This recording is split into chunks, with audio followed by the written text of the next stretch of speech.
Hello dear viewers, and welcome to our penultimate mix tip of this series. Today's tip is something we've mentioned time and time again, but it's the most important thing you can spend money on and get right if you're making music at home.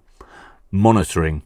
And not just the speakers, but the room they're in. We understand that a lot of people work in an awful sounding room in their house or apartment, and we get that. I spent many years doing the same thing, and a period of time last year during the UK's first lockdown doing the same thing. But there are ways that you can improve it without having to spend any money. You can hang towels on mic stands or on bits of string tied between two pieces of heavy furniture at your first reflection points. And the more towels and the thicker, the better.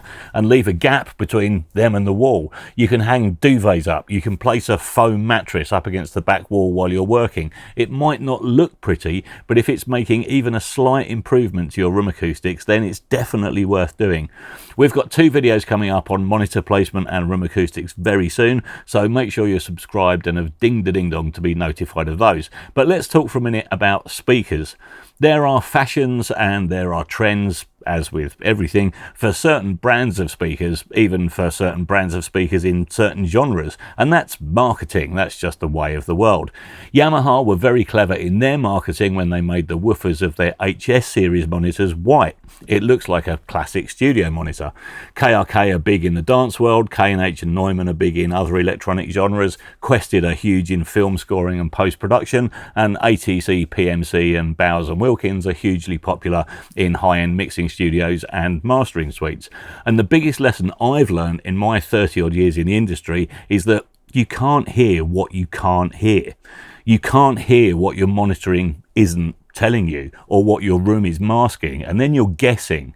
And yes, you can invest in SonarWorks and other room correction software, but if you've got a big null, a big cancellation in your listening position at 150 Hertz, you've still got it. Even with SonarWorks boosting it, you can turn up 150 Hertz all day and it's still going to cancel out.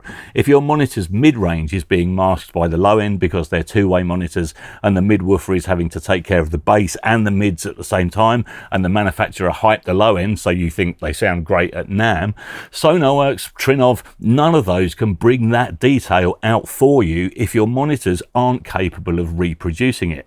Jamie's recently learnt this. He works out of one of our other rooms here. He switched over from Neumann monitors to ATC last year, and there's no way he's going back now, and the quality of his work has improved immeasurably since he got the ATCs. The Neumanns are really highly regarded and not cheap at over $3 a pair, but he didn't know what he was missing because he hadn't heard it.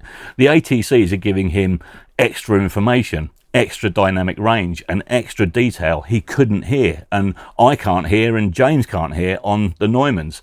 You can't hear what you can't hear.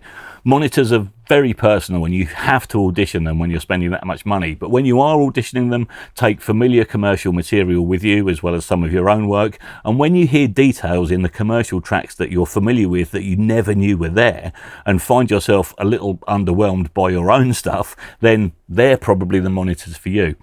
A lot more on this in future videos, as well as what we're doing refurbishing my mastering room here. But until tomorrow for the last mix tip episode, sad times, thanks for watching and you'll see us in the next one tomorrow. Bye bye.